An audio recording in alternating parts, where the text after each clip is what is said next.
I'm Michael Essa, and I'm going to take this 2016 340i and turn it into a drift car.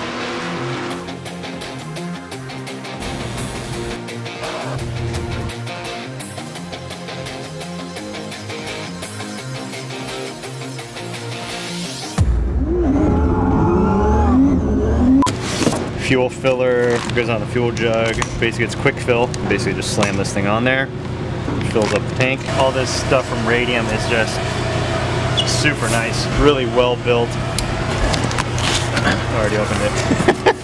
Alright, all kinds of goodies in here. Some pens, some tire pressure gauges, a bunch of AN fittings.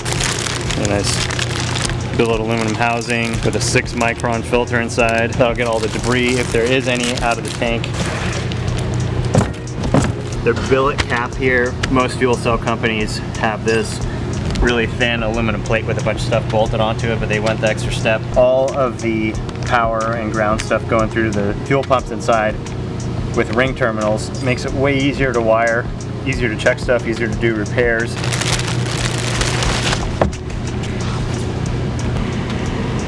Excited to put this in the car. Got the bladder inside of here, a soft bladder. If the car gets hit and it crushes the aluminum skin on the outside, bladder on the inside can just get completely compressed, moved around, stretched, and it's not going to pop open. Puncture resistant, or a stock fuel tank, if it gets hit and you pop a hole in it, you've got fuel spraying everywhere. That's why these are so important to have in a race car. That's why it's got the FIA and SFI certifications to show that it's a proper racing fuel cell.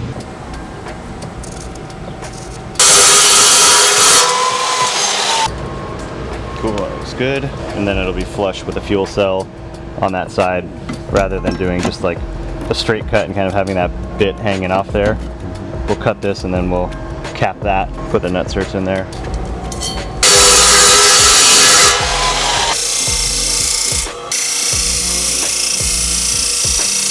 Cool, so it's just a little bit long. That'll give us just that little bit of clearance to get the cell in and out.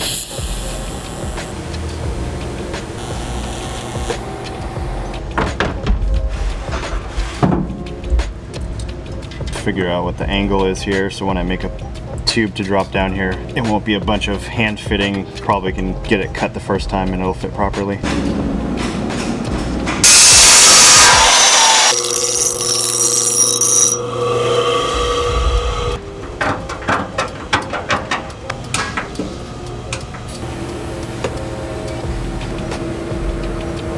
Square it up and make the forward ones.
Way better.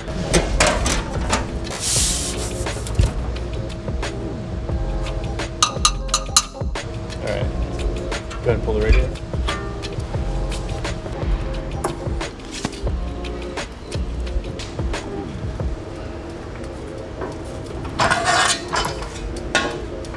That's good.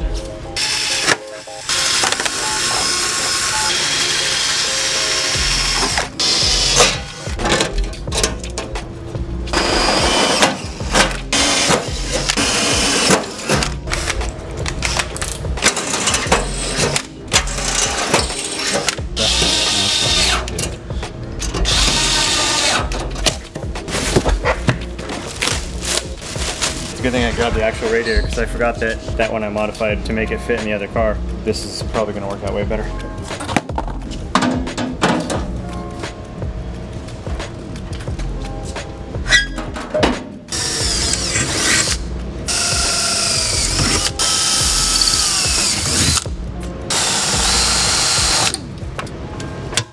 So these are riv nuts.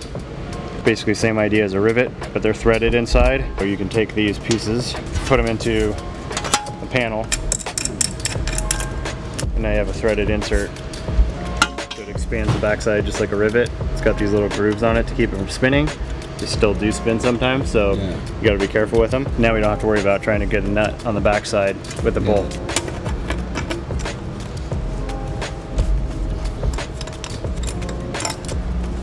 Bolt that piece back in.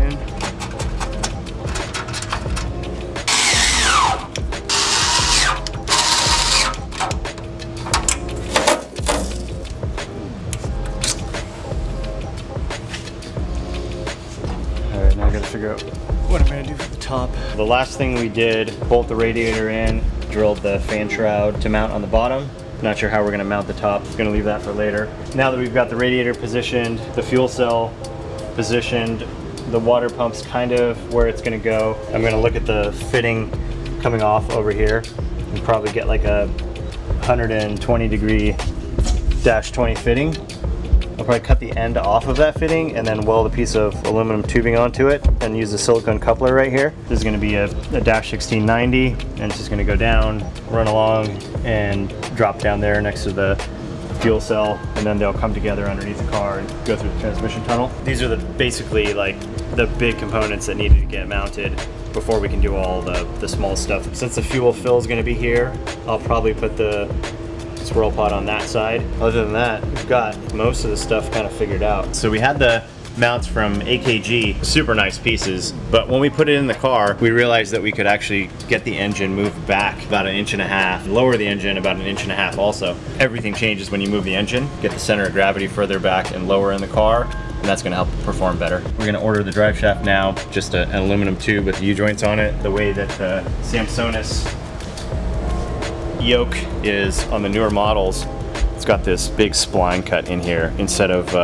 like a standard input shaft that goes into the transmission that's a lot smaller. This thing is super stout and you'll never have a problem with that. Another nice piece from Samsonis. So we got the turbo manifold, all that stuff's mocked up. Got the wastegates bolted on there since we dropped the engine down, and also because this manifold is for an A91 Supra, we use this one again because it's gonna flow a little better than the other version, the F30 version. Just notched this little bit on the frame rail on this edge of the sheet metal right there, just to give us a little clearance to get the clamp on. Kind of figure out which way to rotate the wastegates so that we can get the dump tubes actually going up together here and exiting out of the hood, and then make sure that we have enough room to get the 3.5-inch downpipe through this area. And it looks like where Doc Race positioned the wastegates is perfect. It's going to work out really well. This will come off with just maybe 5 or 10 degrees of bend off of here, get over the wastegate, and then we can drop it down like a 45 to get it pointing in the right direction under the car. This plastic valve cover is going to melt really easily with the turbo being here. We'll make a heat shield that'll bolt onto the side of the head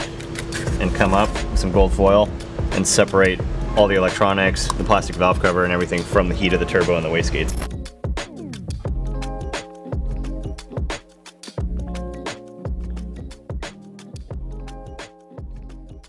Welcome back. We've made quite a bit of progress since last time, so we'll go through everything that we've done. First off, you can probably see is that we've got the Street Fighter LA body kit all fitted up. We've got it mounted right now with these things are called Clecos. They're basically like easily removable rivets, so you can pop them on and off with a pair of pliers. Makes it really nice to get everything fit in place. Then you can take it off, sand edges if you need to do that, and put them back on quickly. We've got the wheels on the car. These are the Enkei GTC 02s. They're 18 by 10.5s in the rear and 18 by 9s in the front. We've got GT radial tires on them, the 265s right now and a 245 in the front. And then we mounted up the CSF R1 radiator here. So all that brackets, everything is done there.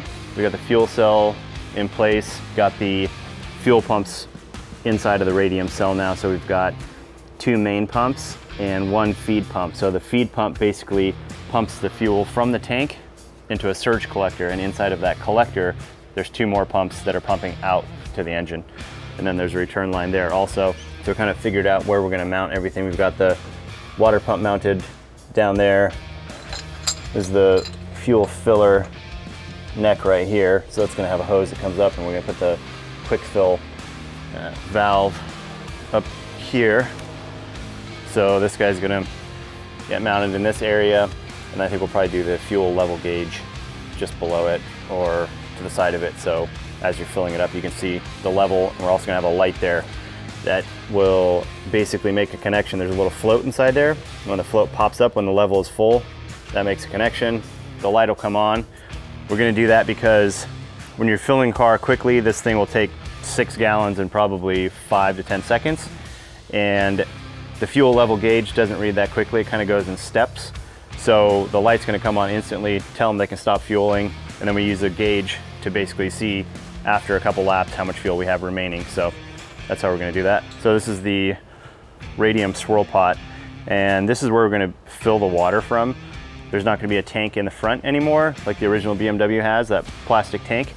It's gonna be mounted in the rear now, and we're gonna put it somewhere right around here. This is gonna be the highest point in the car. It's got a bleeder here, so at the highest point of the engine, we'll run a hose all the way back into here, and we'll probably add another port on top of the radiator as well to get any air bubbles out, and that'll be teed in and going in here as well.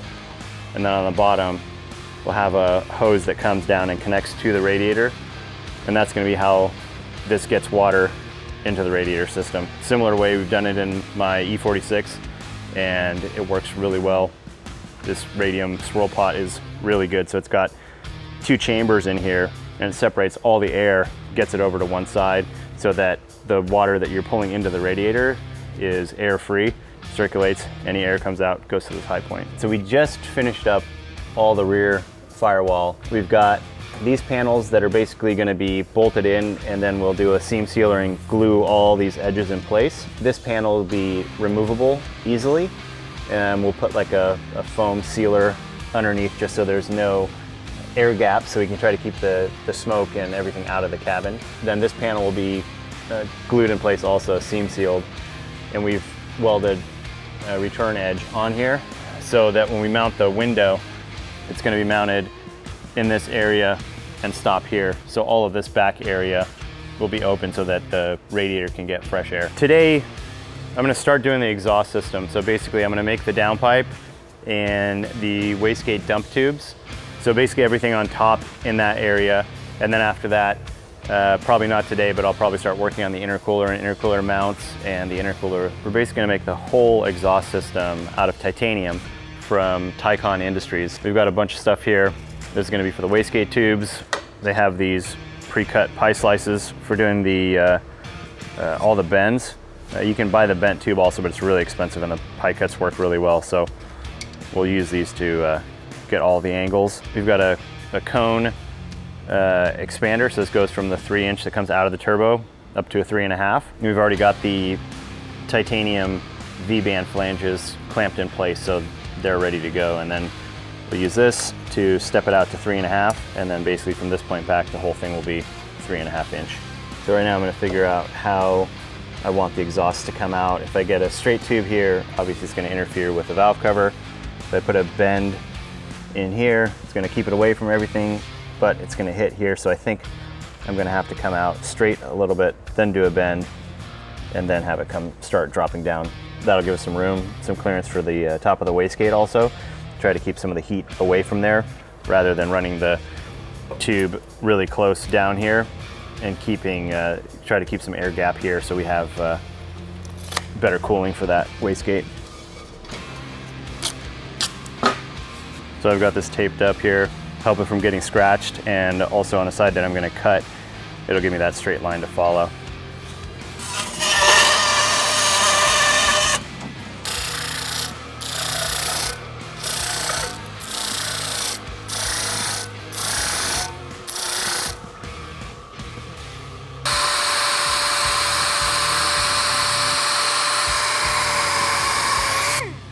So we'll use some acetone, clean it up.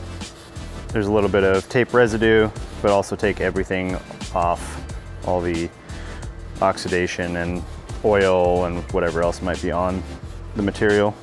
So when you're welding titanium, you need a big cup. That's going to give you a lot of gas coverage around your weld. Very sensitive to oxidation. So when you start welding it, any part that doesn't have gas coverage is going to turn like white and powdery, and that's going to be a really weak weld. It's just going to snap. We're going to use this FUPA cup and get some tacks on here.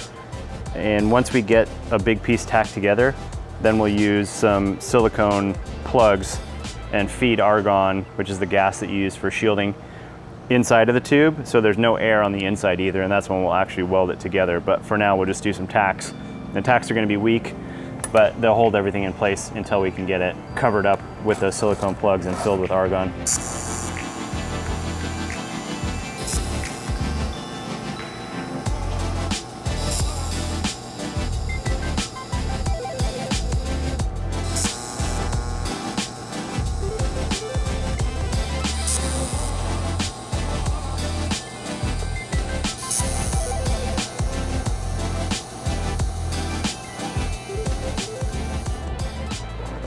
Now we got that piece tacked up, and if you look inside, you can see the white powdery spots from not having any gas coverage. So that's what you don't want to see. Obviously, for doing some tacks, that's fine, but once you weld the whole thing together, you're going to need to fill it with argon so that the welds will look like that on the inside as well as the outside.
Yeah, you've got all the pie cuts.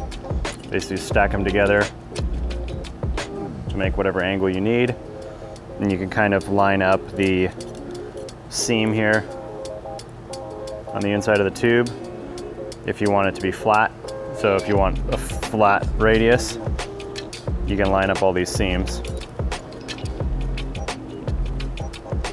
And that'll give you a flat radius. But if you want it to be a twisting radius, you can rotate them.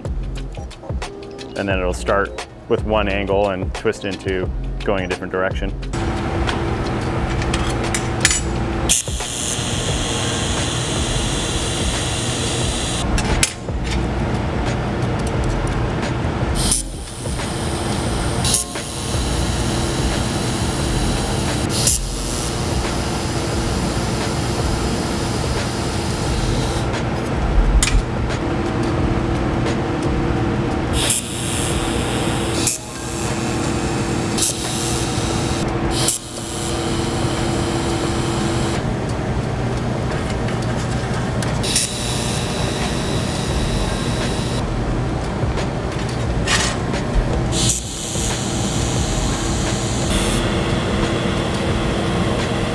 I'll let that piece cool off for a second.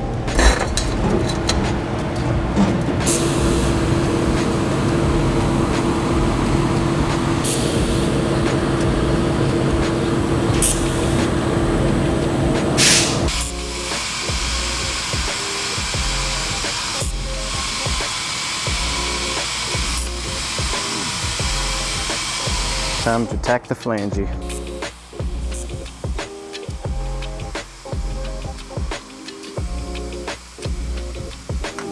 I think this clamp is made for like a sheet metal flange and not a thick machined flange, so it's like barely just enough to catch the thread. So I'll probably have to get another clamp later that fits this better, but this will work for now to mock it up.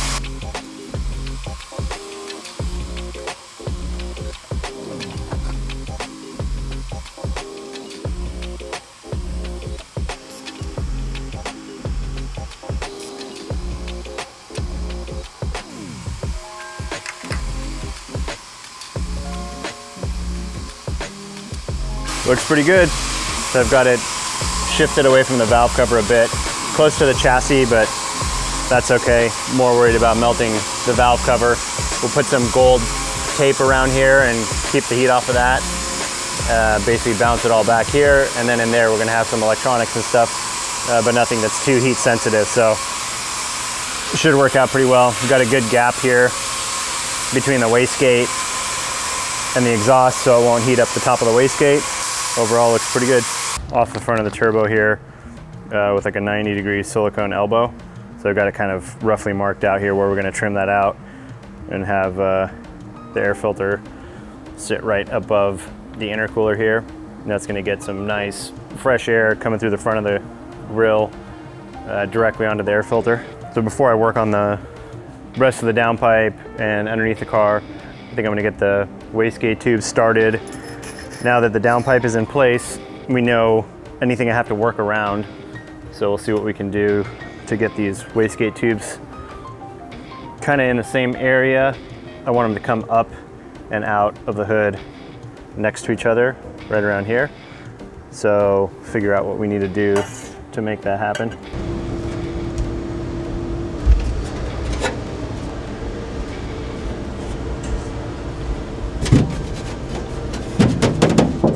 Plenty of room for the turbo. The hood sits up about 2 inches above it. I can get my hand in there. So that's good. I'm gonna have to cut out the hood to let the turbo stick out, so it'll look a bit cleaner when it's done. And then the wastegate tubes, we'll bring them together and kind of point them over here, which is gonna be somewhere in this area. So I'll have to trim this sheet metal out of the way. It's pretty thin here. Should be able to trim it and still keep all this center bracing in place. I'm gonna cut this in half and make the tubes that come up, and probably put something in between them to hold them like, I don't know, maybe an inch or so apart. And that way I have what I'm gonna aim for, is building it off of the wastegates and coming up and trying to get 2 tubes to line up. Isn't gonna happen. So if I cut this in half and put 2 tubes next to each other, make something to hold it in place, then I can fill the gap in the middle basically and match it all up. And I think that's gonna be the easiest way to make it look good.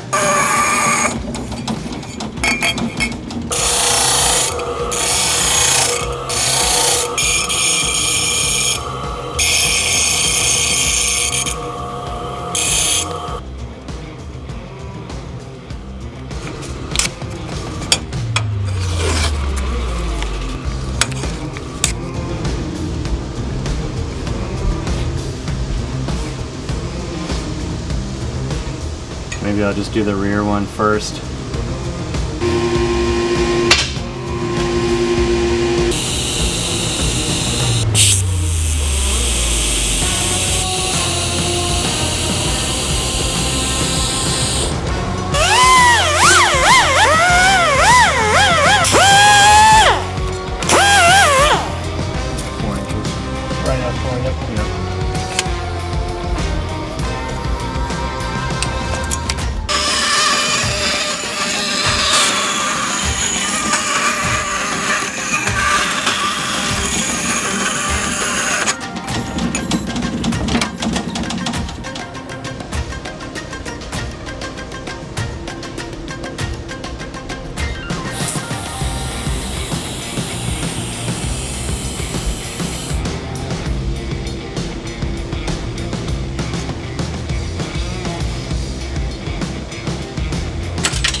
thought that doing the two tubes together and then building up to it would be the easiest way, but it turned out this worked out fine and was actually a little easier to get everything in the right area, so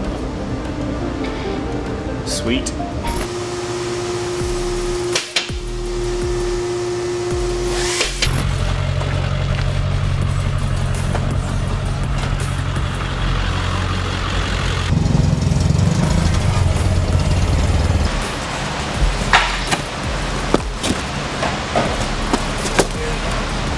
I'll know that that's for that. Yeah, it's the only one that's gonna fit on.